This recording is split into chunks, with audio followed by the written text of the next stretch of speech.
11월 둘째 주 하나님께서 주시는 말씀은 로마서 1장 16절에서 17절입니다. 내가 복음을 부끄러워하지 아니하노니 이 복음은 모든 믿는 자에게 구원을 주시는 하나님의 능력이 됨이라. 먼저는 유대인에게요 그리고 헬라인에게로다.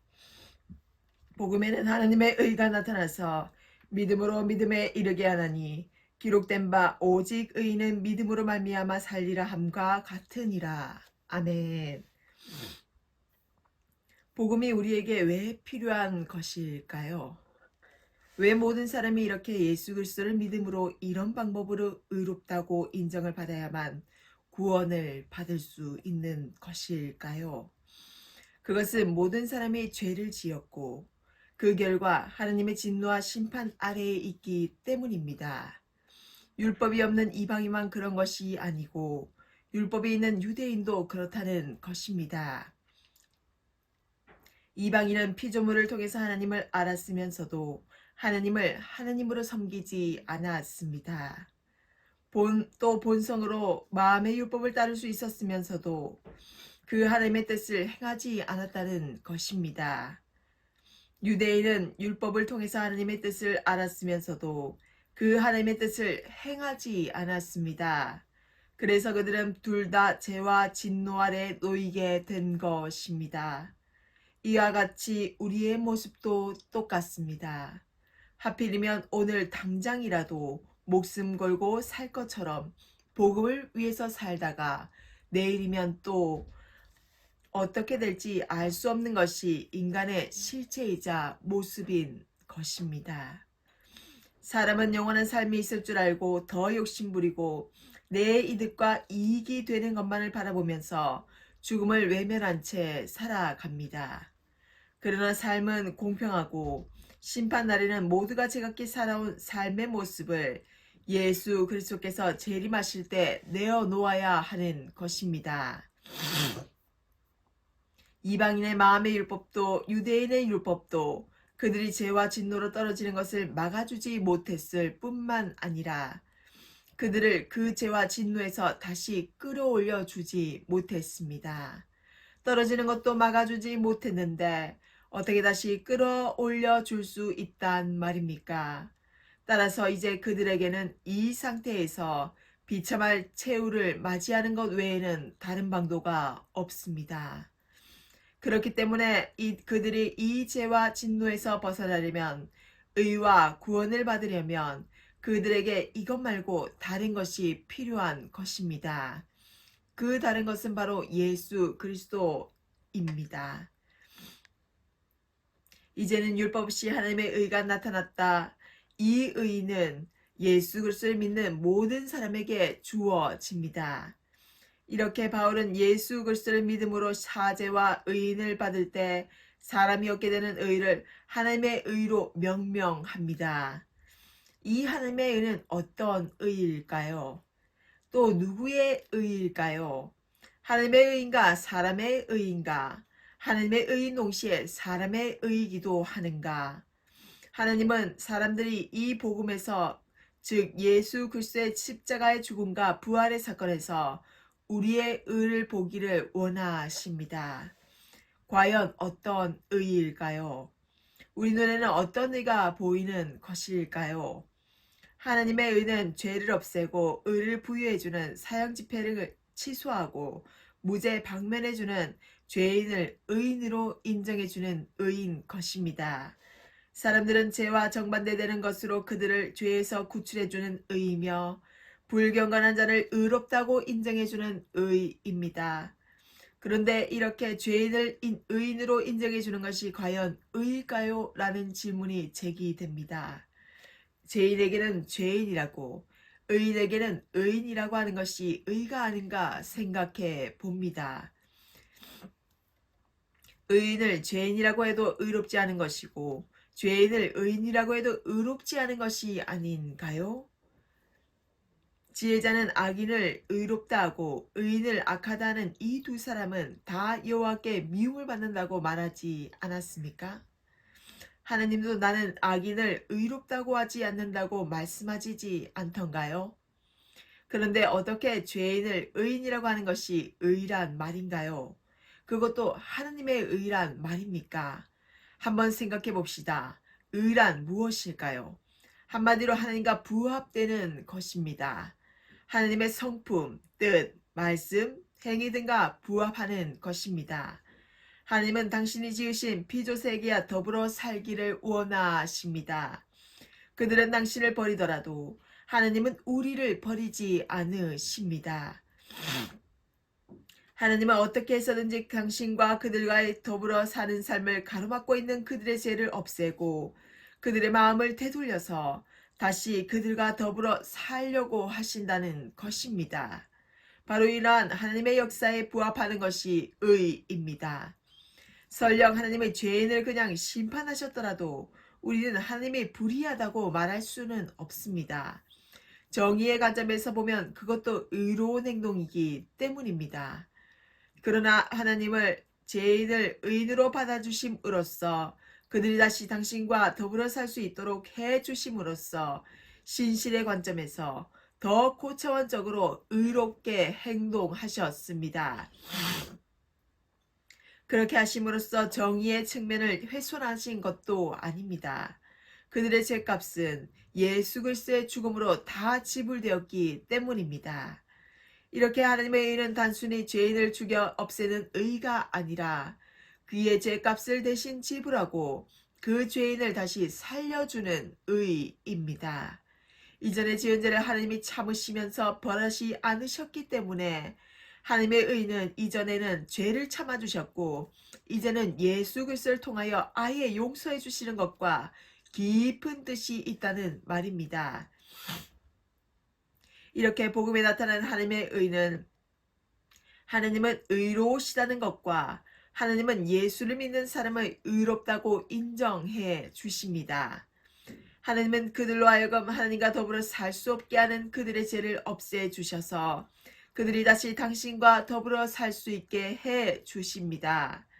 따라서 하나님의 의는 죄인을 의인으로 만드는 하나님의 의인 동시에 그 죄인에게 주어져서 그로 하여금 하나님 앞에서 의인으로 인정받게 해주는 사람의 의이기도 합니다. 우리가 율법, 행위, 복음과 율법의 관계, 믿음과 행위의 관계 등을 제대로 이해하는 데는 적지 않은 어려움을 야기합니다. 이스라엘은 하나님의 은혜의 선택으로 언약 백성이 되었습니다. 하나님은 그들에게 하나님의 백성의 삶에 대한 지침으로 율법을 주셨습니다. 그들이 이 율법을 지키면 그들은 계속해서 하나님과 올바른 관계 안에 머물 수 있지만 그들이 율법을 지키지 않으면 그들은 더 이상 하나님과 올바른 관계 안에 머물 수 없게 됩니다. 다시 말하자면 그들이 율법을 행하지 않으면 죄를 짓게 되고 그 결과 하나님의 진노 아래에 놓이게 되지만 그들이 율법을 행하면 계속해서 의로운 상태에 머물게 되고 그 결과 계속해서 하나님의 언약의 복을 누리게 된다는 것입니다. 이스라엘은 의에 머무려고 힘써 이 율법을 행하였지만 결과적으로 그들은 이 율법을 제대로 행하지 못하였고 죄와 심판 아래에 놓이게 되고 말았습니다. 바울에게 믿음과 행위는 그 자체만으로는 서로 배타적인 개념이 아닙니다. 믿음은 행위로 이어지고 행위는 믿음에서 나오기 때문입니다. 복음과 율법도 그 자체만으로는 그렇게 완전히 배타적인 개념이 아닙니다. 율법은 결과적으로 죄와 죽음을 가져왔고 복음은 의와 생명을 가져온다는 점에서는 서로 배타적이지만 율법도 거룩하고 의롭고 선하다는 점이나 율법은 의의 법이라는 점이나 하나님은 예수 그리스도를 통하여 우리에게 율법의 요구가 이루어지게 하려 하신다는 점이나 이웃을 사랑하는 그리스도인은 율법을 다 이루었다는 점 등에서는 율법과 복음은 동일선상에 있는 것입니다. 또 구약 성서의 선지서들이 복음이 약속되어 있다거나 율법과 선지서들이 복음에 나타난 하나님의 의를 증언한다거나 믿음이 율법을 굳게 세운다는 언급 등도 율법과 복음의 연속성을 강하게 지지합니다. 그럼에도 지금의 사람들이 죄에서 의로 옮겨지는 것이 중요한데 그들의 율법 준수는 행위는 결국 그들이 죄로 떨어지는 것을 막아주지 못했을 뿐만 아니라 그들을 그 죄에서 다시 끌어올려 주지도 못합니다. 그렇기에 지금 이 시점에 와서 율법과 행위가 그만 죄와 한 테두리로 묶이게 되고 만 것입니다. 로마서의 주제골 구절로 알려진 1장 16절에서 17절에서 바울은 먼저 자신이 복음을 부끄러워하지 않고 오히려 자랑스럽게 생각합니다. 동시에 로마 교회에 전달하려고 하는 그 복음, 곧 다윗의 혈통에서 출생한 메시아로서 부활하여 성령의 능력을 가지고 높아지신 하느님의 아들이신 예수 그리스도가 그 주체인 동시에 그 내용인 복음은 유대인이나 헬라의 이방인들이나 누구든지 믿는 모든 자에게 종말론적인 구원을 가져다주는 하나님의 능력임을 밝히고 있다는 것입니다. 그런 다음 왜 복음이 유대인과 이방인의 차별 없이 믿는 모든 자들에게 구원을 가져다주는 하나님의 능력이 되는가를 설명합니다. 바울의 답변의 핵심은 예수 그리스도의 인격과 사역을 그 기원과 내용으로 삼고 있는 복음 안에는 하나님의 의가 종말론적으로 나타나고 있다는 것입니다. 그러므로 종말론적인 이 구원에 참여하기 위해서는 하나님의 의의 계시로서 복음의 내용이 되는 예수 그리스도를 지속적으로 믿어야 합니다. 그러나 이 믿음마저 하나님의 의의 선포인 이 복음과 분리되어 있는 것은 아닙니다. 왜냐하면 하나님의 의의 계시로서 복음이 선포될 때 그 복음이 듣는 자들에게 믿음을 불러 일으키고 그 복음에 대한 믿음이 또한 구원을 가져오기 때문입니다. 그렇다면 복음 안에 계시된 하나님의 의는 구체적으로 무엇을 가리키는 것일까요? 전통적으로 개신교 신학자들은 바울이 말하는 의는 하나님의 속성인 하나님 자신의 의로서 인간의 응답, 즉 하나님께서 예수 그리스도 안에서 죄인에게 값없이 주시는 전가된 의, 혹은 인간이 죄인임에도 불구하고 하나님께서 그리스도 때문에 인간을 의롭다고 선언하는 법정적인 의임을 주장하였습니다. 반면에 로마 가톨릭 신학자들은 바울이 말하고 있는 의가 법정적인 칭의뿐만 아니라 인간의 윤리적인 선행을 동반하는 성화까지 내포하고 있다고 보았습니다. 로마서 자체가 이 두 가지 해석의 가능성을 다같이 열어두고 있기는 합니다. 하지만 전자는 로마서 1장 16절에 하나님의 의를 내포하고 있는 복음이 하나님의 구원하는 능력이라는 사실과 17절에 의를 한정하고 있는 하나님의 의를 약화시킬 수 있는 단점이 있습니다. 하지만 반면에 후자는 중세 로마 가톨릭 교회에서 찾아볼 수 있는 것처럼 구원 문제와 관련하여 공로주의나 신인 협력설에 빠질 수 있는 단점이 있다는 것입니다.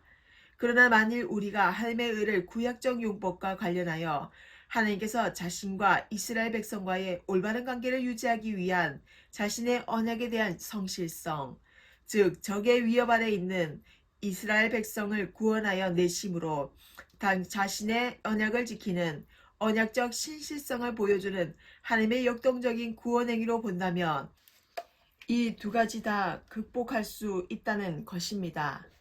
이렇게 될 때 이 의는 비록 그것이 인간 안에서의 변화를 동반하는 믿음과 관련되어 있다고 봅니다. 그러나 그렇다 하더라도 그것은 인간의 행위가 아니라 하나님 자신의 구원의 행위이기 때문에 공로주의나 신인 협력성에 빠지지 않고 처음부터 끝까지 하나님의 구원하시는 의로 남을 수 있습니다. 이 로마서 전반부를 통해 바울은 그가 예수 믿는 신자라 할지라도 이 부분을 읽을 때마다 자신을 포함하여 인간은 어떤 존재이며 왜 인간이 복음이 필요한가를 복음을 통하여 제시되고 있는 예수 그리스도를 통한 구원 없이는 자신은 절망에 빠질 수밖에 없는 존재인가를 보게 하고 느끼게 합니다. 바울은 모든 인간을 하느님의 면전에 세워 거룩하신 하나님 앞에서 그가 이방인이든 유대인이든 그가 도덕적으로 부분적인 선행을 하였든 하지 못하였든 하나님의 종말론적인 진노와 심판을 피할 수 없는 죄인이라는 사실을 절감하게 합니다. 하나님을 알지 못하는 이방인은 물론 하나님을 알며 하나님의 백성으로 자처하는 유대인들도 하나님 앞에서는 모두 죄인이며 하나님의 종말론적인 심판 아래에 있다는 사실을 깨닫게 합니다. 모든 인류를 대변하는 이방인과 유대인이 다같이 그들의 범죄 행위로 말미암아 하나님의 심판 아래 있다는 바울의 선언은 마치 거친 사막을 통과한 자만이 오아시스의 기쁨을 누릴 수 있는 것처럼 우리 모든 신자들에게 엄청난 죄의 심각성과 함께 우리에게 주어진 복음의 위대성과 하나님의 놀라우신 은총을 느끼게 합니다. 거듭 말하지만 로마서 전반부는 하나님의 진노와 심판 아래 있는 우리 인간의 비참성만을 말하고 있는 것은 아닙니다. 오히려 로마서 전반부의 강조점은 하나님의 진노와 심판을 벗어날 수 있는 구원의 길, 곧 예수 그리스도를 통한 구원의 복음을 제시하는 데 있습니다. 인간의 죄와 비참 그 자체의 계시가 로마서 전반부의 궁극적인 목적이 아닌 것입니다. 로마서의 궁극적인 목적은 절망 속에 빠진 죄인을 구원하는 하나님의 복음의 제시에 있습니다. 우리가 오늘 본문 말씀을 통해서 로마서를 읽고 전파해야 할 이유가 바로 여기에 있습니다. 따라서 우리는 로마서를 읽을 때마다 전반부에 나타난 죄와 비참 아래에 있는 이방인과 유대인의 절망적인 모습을 통하여 예수 믿기 이전에 우리의 비참한 모습을 직시해야 합니다. 동시에 죄인에 대한 복음 전파를 통하여 우리에 대한 정체성의 확립과 하나님의 구속의 은혜에 대하여 다시 한번 감사하고 참여하실 수 있는 여러분들이 되시기를 진심으로 바라옵고 간구드립니다. 기도하겠습니다. 주님, 하나님의 의를 무엇이라고 정의 내릴 수 있겠나이까? 우리는 하나님 없이는 비참과 좌절과 땅끝까지 추락할 수 없는 날개 없는 인생과도 같습니다. 우리의 인생이 하나님께로 향해 있어야만 복음의 정의를 알 수 있고 복음의 진정성을 은혜와 감사로 느낄 수 있다는 것을 깨닫는 우리 모두가 되게 하옵소서. 그래서 우리가 삶의 말로가 비참과 죄와 타락과 눌림과 포로된 자가 아니라 바울이 감옥에 갇혔을 때 옥문이 열린 것처럼 우리도 열리는 에바다의 인생을 살게 하옵소서. 인생의 영화로움은 끝을 보면 알 수 있다고 합니다. 주님, 우리의 인생이 성화되어서 천국의 복음을 전하고 받아들일 수 있게 하옵소서. 우리가 주님의 사랑을 받는 것은 당연한 것이 아니라 그 사랑이 받음으로 인해서 삶에서 진정한 가치가 복음 하나로 이어지는 연결지어지는 사명자의 삶이 되게 하옵소서. 주님, 우리를 감찰해 주시기를 간곡히 부탁드리옵나이다. 사건과 사고가 많은 요즘 죽어가는 인생이 회복되어 소생케 하시고 죽은 인생을 위해서 오열하는 부모의 가슴이 찢어지고 너무나 큰 충격을 받아서 쓰러지는 인생들을 위해서 하느님께서 친히 만나주시고 위로하여 주옵소서.